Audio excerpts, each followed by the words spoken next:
Hello, everybody, and welcome back to Fairy Tale Wiki Twitter Talk. So, as we all know, Fairy Tale as a manga is actually quite popular due to its art, and it's actually inspired quite a few artists online. If you're like me and you've crawled through the Fairy Tale hashtag on Twitter, you've probably seen quite a lot, or if you visit places like DeviantArt and Tumblr, you'll see just as much over there, and arguably even more depending on how popular those platforms are at any given moment. And as a result, we wanted to bring on an artist to talk about how Fairy Tale inspired them to get into the field of work. So we looked around and we saw H.P. Parker. He's somebody that you might have seen if you crawled through the fairy tale hashtag on Twitter. He's got a lot of fairy tale pieces, so we wanted to bring him on, talk about the series, and also talk about his work. So H.P., how are you doing today? Yeah, I'm very good and I'm feeling very honored, or I say I'm very glad to be in here and talking with you about fairy tale and stuff. Thank you for saying that. We're glad to have you on too. So our thing here is that we just get into it right away. We talk about fairy tale and then we talk about your personal work. So starting off with that, how did you become a fan of the fairy tale series?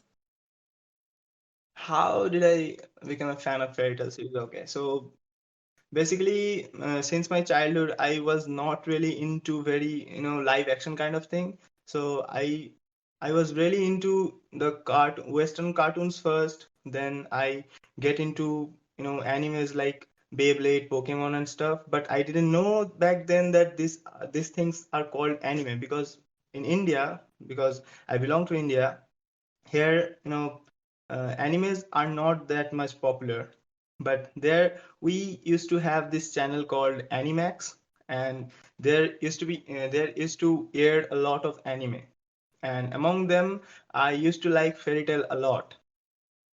The first anime that I watched knowing that it's anime is Fairy Tail, and I used to talk about Fairy Tail all the time when back in school, but nobody could understand me because they were not anime fans, because I was the only one who used to watch anime and not Western cartoons. So that was quite of lonely time, but Fairy Tail helped me get over with it.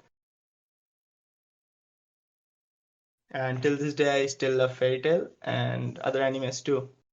So now I'm going to go on a bit of a tangent, and I'm going to assume that you were a user of the Tata Sky service provider, right? Mm, uh, when I started watching Fairy Tail, there was not really. I used to live in a village, so there was no this smart connectivity. So we used to get cables, which is way older generation kind of thing. So right now we have Tata Sky, yes, but back then, no, not sure. Very interesting because this is not something I've brought up much, but I actually was living in India at the time, and I also started watching fairy tales anime on Animax, and my family was Oh, subscribed to that that's cool. particular service. I see. No, Now, granted, this was back in in 2010. It was a little bit different Yeah, from yeah, how it yeah. is I'm now. talking about 2010, 11 kind of time, like that time. Because Fairy Tail started airing in 2009, I guess. That is correct. So, for you, what was the main thing that really appealed to you in Fairy Tale? To be honest, to be completely honest, if I started watching Fairy Tail uh, right now, because I'm now 21 years old, maybe it won't appeal that much like it did back then. But for that time, a guy who kind of spend his day lonely, because all of my friends had different kind of interests which are completely vastly different than me, so I couldn't talk to them about certain things. So I used to kind of spend my days alone, sitting in front of TV. So Paytel really helped me to get out of that boredom of being alone and be creative about something like drawing and stuff. And the adventures they go to, because I used to fantasize about a lot. Like I have so much, kind of friends that Fairy Tail Guild has, so that I can go to adventures like Natsu and Lucy. So yeah. Well, it does sound like there was a lot of stuff in Fairy Tail that you liked, the adventure aspect, but also just the closeness aspect of the characters, how everybody's really one big family. Like, yeah, one big family, the friends are so close, which I was never experienced before, because I didn't have really close friends. I still don't, but right now I have one or two guys or girls that are close to me, but certain amount of closeness that I always wanted from life, I never really get that. So fairy tale really brought me to a new kind of fantasy where you can live with your friends and they are so close, they are throwing lives for you. So that aspects of the anime really hold me tight with it. Within the series, who is your favorite character? That's really a tough question because a lot of favorites. I have a lot of favorites. I used to. My favorite girl is Erza. Not only in fairy tale, but anime in general. She is one of my favorite character of all time. Erza Scarlet, and despite the as a veteran in anime community, I know that fairy tale gets a lot of hate, a lot of negative comments about how dull it is or how boring it is and something like that. But nobody can deny the fact that Erza Scarlet is really a very very strong character and really well built. Like she can kick anybody's ass. Oh, sorry. Am I supposed to say that? Oh, sorry, sorry. That's quite okay. Okay. Now, flipping it around a bit, who is your least favorite character in the series? Least favorite. My least favorite character. I can't quite think of it. Like everyone has his or her certain type of adventure and storyline in his life. So I can't really say I hate someone or I dislike anyone. Although at first I disliked Laxus because being from the perspective of a 12 or 13-year-old guy, being a guild member and being the grandchild of the one of the uh, greatest member of guild, you can't really go against the guild and start a war with it. So that aspect of Laxus really hit me in a negative way. But then later, I became a huge fan of him when he powered up and saved Fairy Tail and stuff. So yeah, I don't dislike anyone. That's quite understandable. And plus, you've also been a fan of the series for quite a long time, so you've had a lot of time to get to know all the characters. So at this point, it's understandable that you wouldn't really be against any specific character. Yeah, yeah. Now, since you've been a fan for a long time, I'd like to ask you, are you currently up to date with the series? Yeah, I ended the manga way before the last season of anime even aired. Are you currently up to date with Fairy Tale 100 Year Quest? Because I would like to know if I should ask you questions about that or not. No, no, no, no, no. 100 Years Quest, I read kind of 14 or 15 chapters, then I stopped and couldn't get quite time to read it. Like for my college, and I do two type of college, art college and engineering college. So there are a lot of classes and responsibilities, so I don't get quite the time to make it. Well, that's actually quite understandable if you've got all that stuff going on. But when it comes to the series, since you are familiar with the original, I would like to just ask, what's your favorite story arc in the series? Um, the one with what is it called? The Dragon Festival. So, the final arc? The Dragon Festival arc is my favorite. Yeah. Is there any particular reason why that one? Particular reason because we have freshly ended the tournament when we get a lot of badass action sequence of Natsu and the whole Fairy Tail team, and continuing the series with a very intense situation, like the type of intense situation that showed in Dragon Festival arc has never shown before. Like those were kind of intimidating situation, but not really intense like that. So I really enjoyed the darkness, the intenseness of the Dragon Festival arc, because I realized that at this point I can feel that Fairy Tail is growing up with me, not like uh, it's not stuck in time being a child anime or something like that, but it's growing with me. So yeah, I love that. So, now on the other hand, what would you say is your least favorite story arc in the series? Least favorite, the first one, of course. Not because I don't like it, but because it's really the start and a lot of thing is very kid-like, and it's not really that much level of enjoyable at this point. I like it, of course, but it's the starting and it's the most nostalgic part. But if I talk about like being very honest, yeah, that one. Yeah, I think that's totally fair. So, in general, I see you obviously like the series, but I'm curious if you could change anything in particular about it, what would you choose to change? I would change. I have no, because I am. Uh, what would I change? I enjoyed the fairy tale as an anime throughout, but certain things that I didn't like it because I wanted it to be really, you know, good in action, because it's a fight and fantasy type of anime. Because I want it to have really good choreography in action. The action sequence in this anime is not really well choreographed like Naruto. Naruto fights are very, very well choreographed with each hand movement, leg movement. I am not saying to be that precise, but a little better choreographed fight scenes would be better. So, would you say you want more detail and expansion? More detailed action, yeah. Okay, I think that's quite understandable. I think a lot of people would actually agree with you that compared to some other series, even within the shonen genre, Fairy Tail does tend to make it a little bit shorter. They're not very expansive and they don't always make the best use of their powers, so to speak.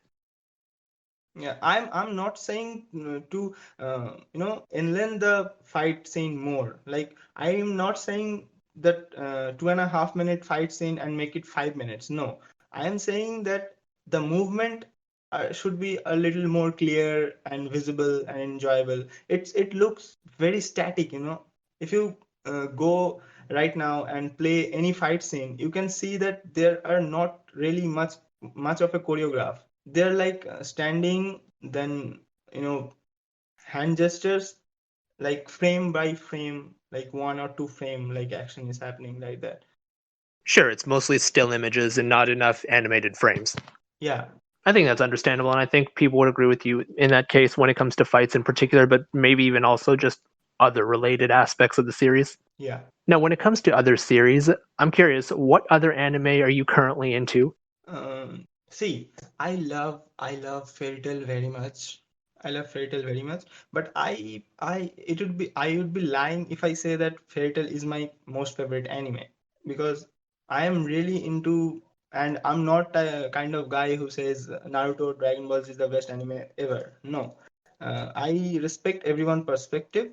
Like everyone has different tastes, and anyone can enjoy anything they want. I don't have any problem with that. So the anime I like the most is Gintama among the long animes. And among the seasonal animes, my most favorite shonen would be Haikyuu, and there is My Hero Academia, and there are other genre animes too. Like in drama, my all-time most favorite is Violet Evergarden, and ever would be.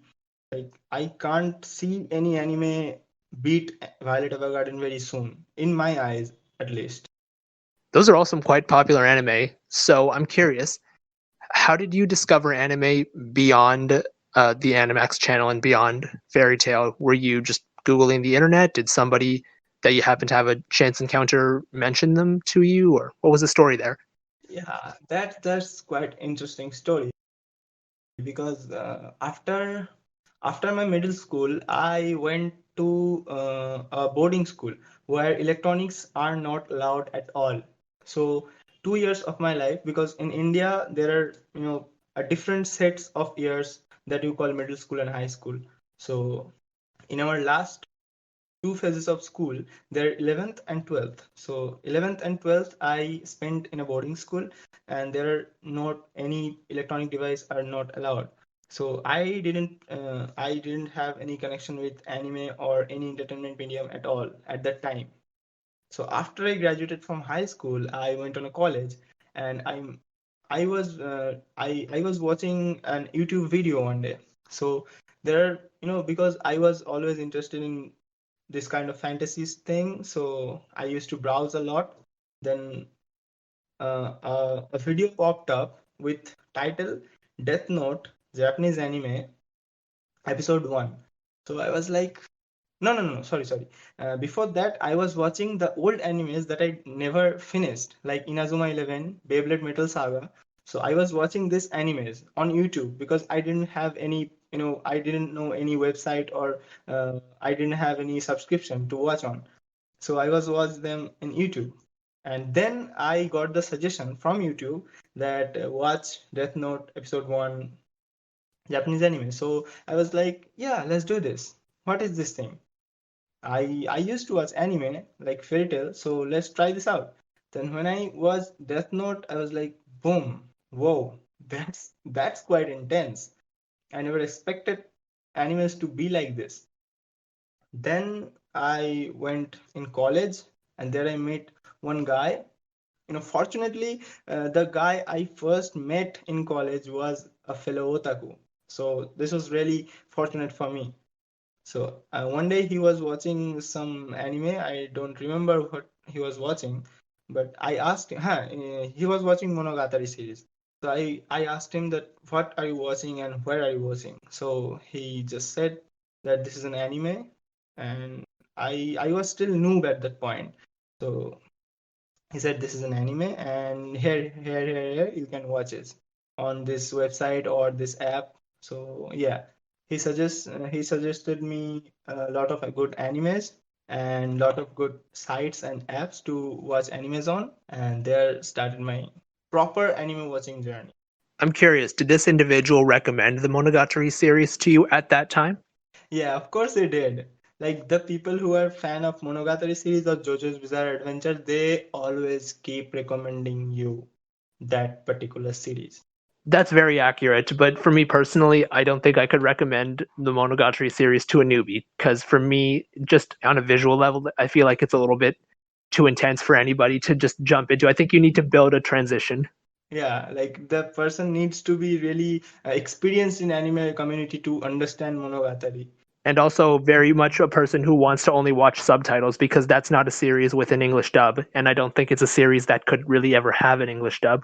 Yeah, Now, going on a couple years later, obviously now you've watched quite a lot of anime. You're pretty much up to date with a lot of the current regular stuff. yeah, of So, course. of course, I've mentioned it at the beginning of the podcast, but I discovered you because of your artwork. So, why don't you tell us how you got into doing online digital art? Yeah, the uh, thing is, in my childhood, I used to create this type of, fantasy worlds and stories inside my head, and I didn't really have anyone to share them with. Like they were into you spend a lot of time in India, I guess.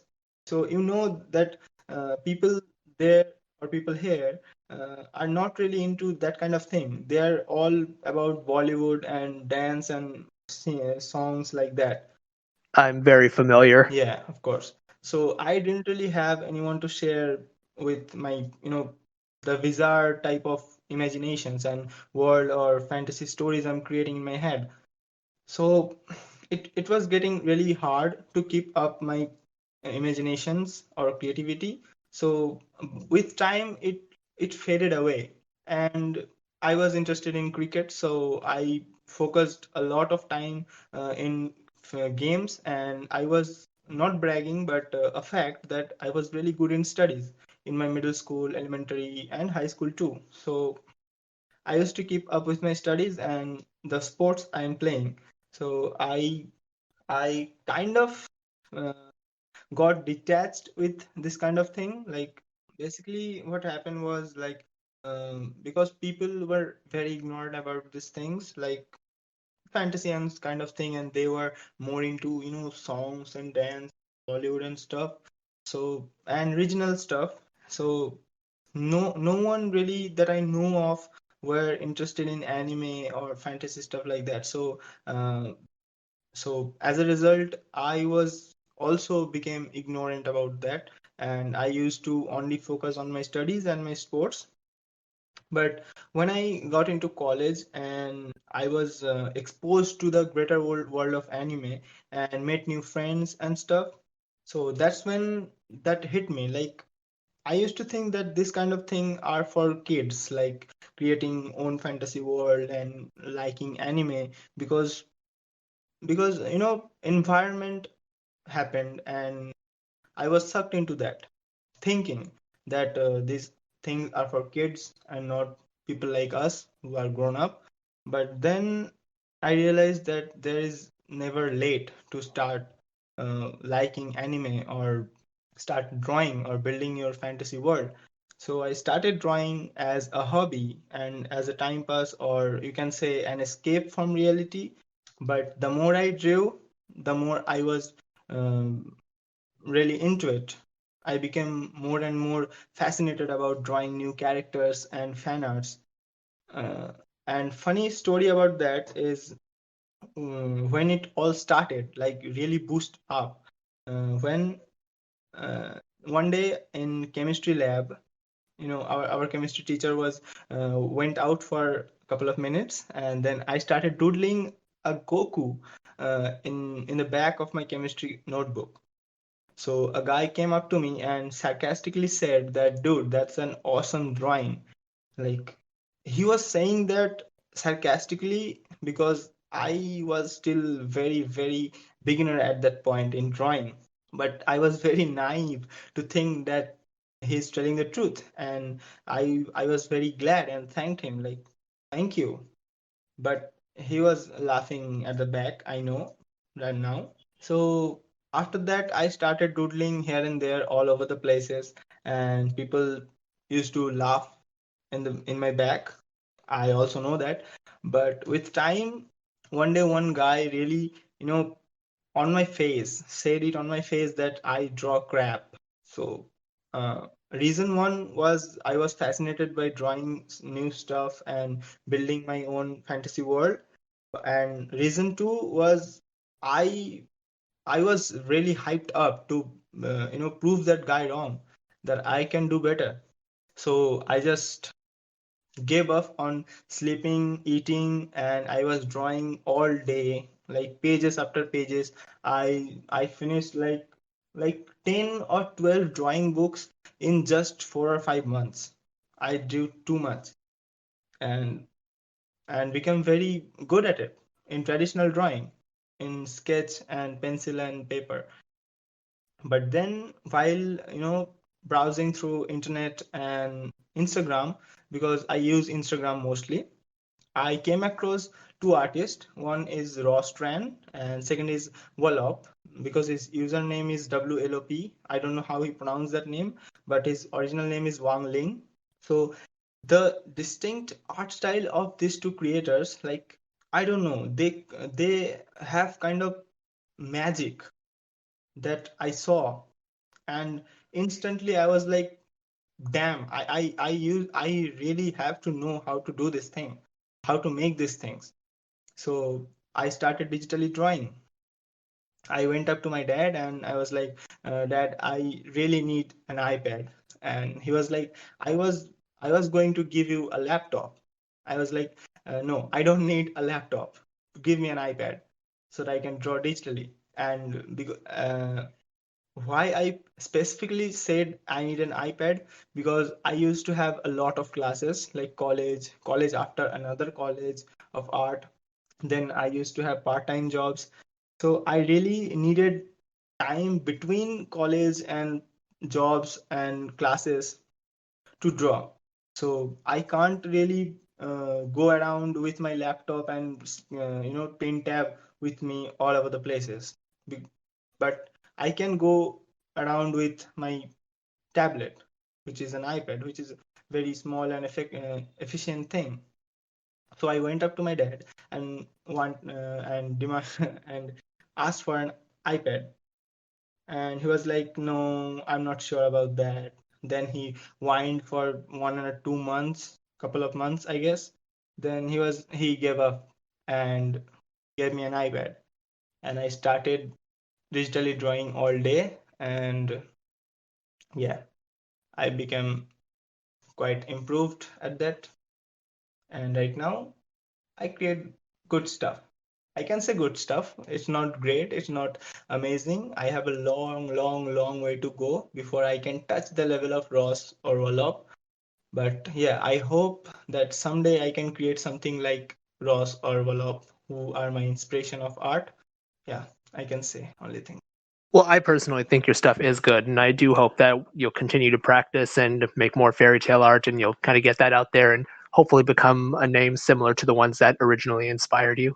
Yeah, sure. Thank you. Thank you for that. You're welcome.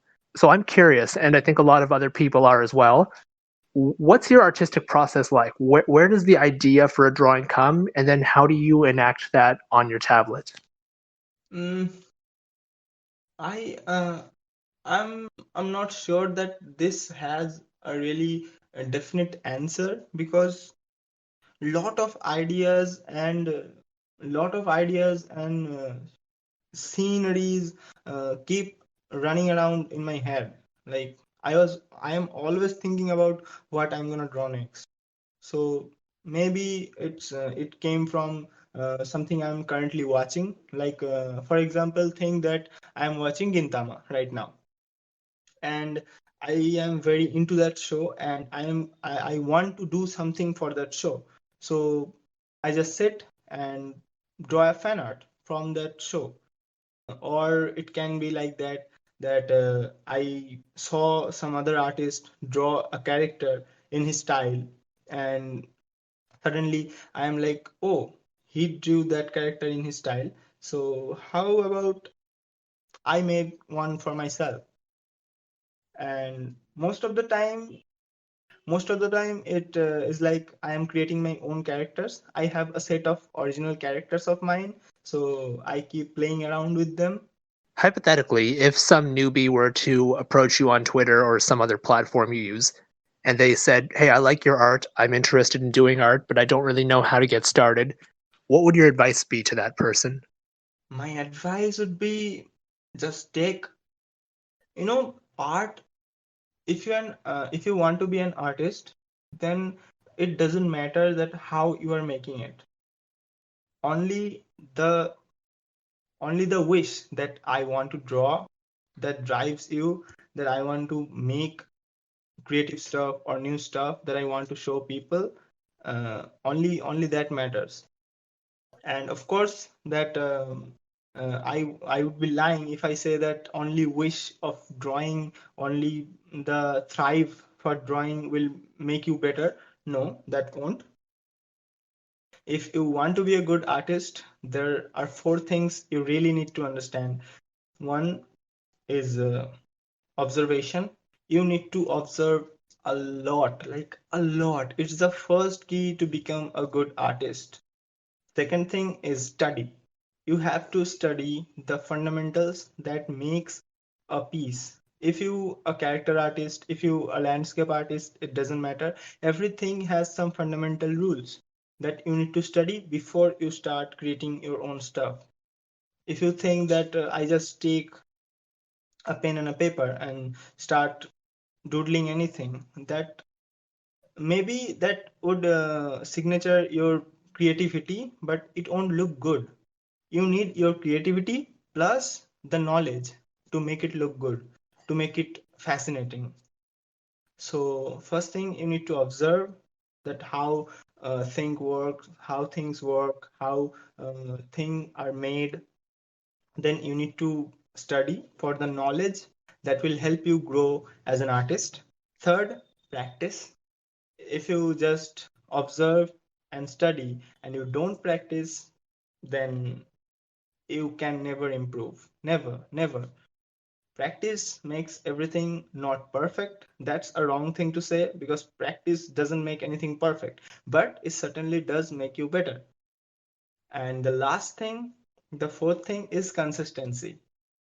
You need to be consistent at what you're doing, not only arts. If you're studying, if you are playing a sports, anything you do,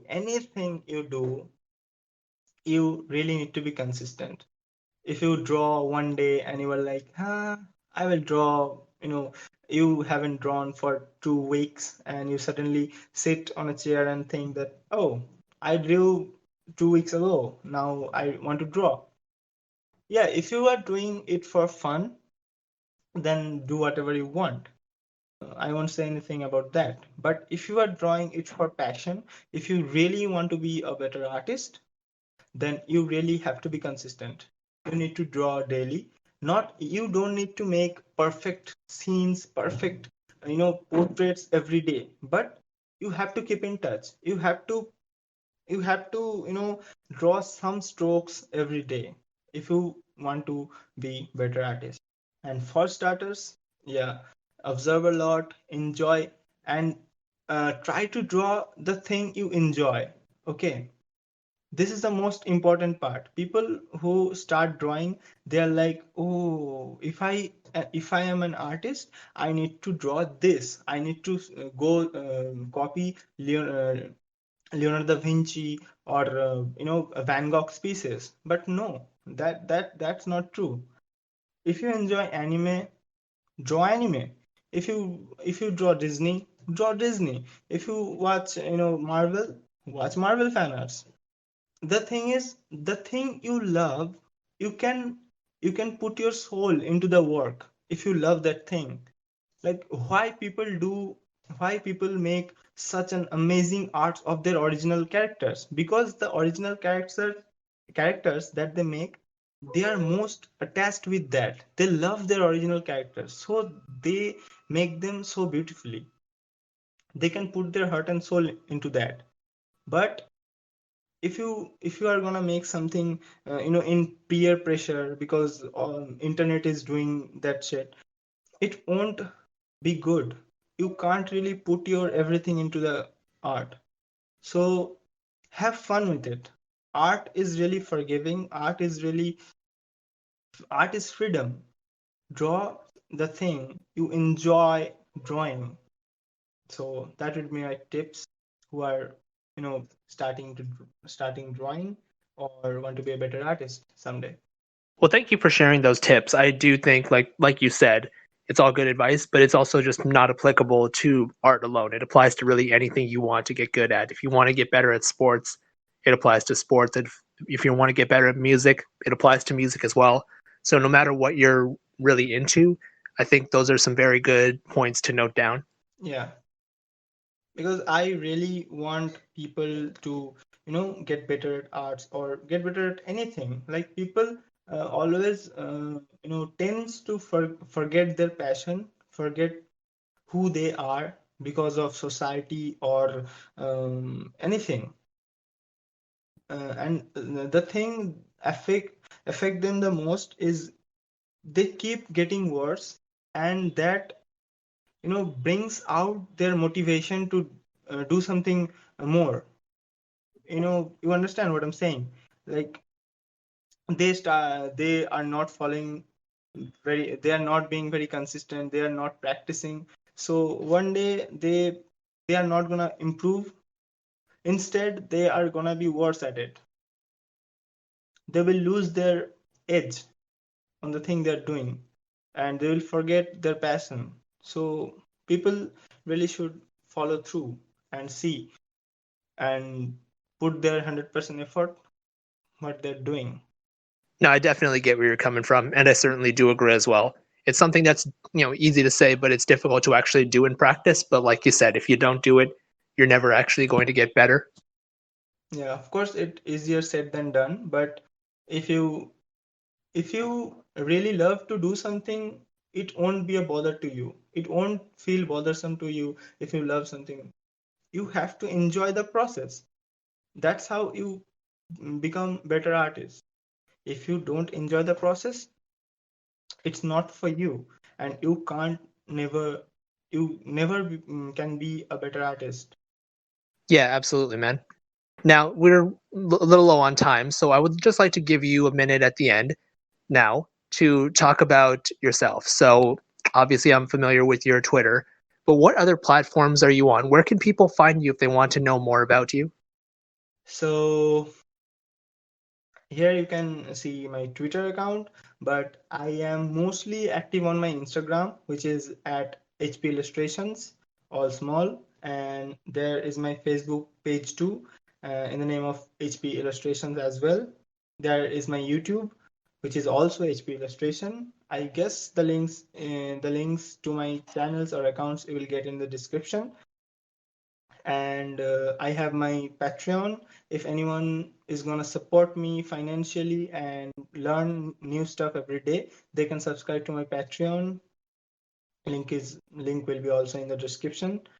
And yeah, but mostly I am active on Instagram. mm, most of the daytime Most of the time that I'm not sleeping, I'm active all day long on Instagram. If you have any queries, if you have anything to ask, or anything you need advice on, you can just DM me on Instagram. I read every text. Well, thank you for sharing that information. I do think somebody will hopefully follow up with you because I think your work is good, and I'm sure that more people in the future, as your work continues to improve and you put it out there more, they will follow up. So, in that regard, I just want to say, thank you for coming on and doing this. This is what Fairy Tale Wiki Twitter Talk is all about. Really appreciate you taking the time out of your day to be here to talk about what it's like being an anime fan in India, your artistic process, your advice, and fairy tale in general, because fairy tale is what brought us all together, right? Yeah, right. And thank you for having me. And I really enjoyed this talk a lot and really look forward to do it more. Absolutely. And speaking of more followers, we've got a lot more coming. Follow us on our Twitter account, of course, if you're not already. But you can also subscribe to our YouTube channel, and you can watch our other podcasts over there. We've got our old episodes, and we've got new episodes coming up. So in the end, HP, once again, thank you for being here.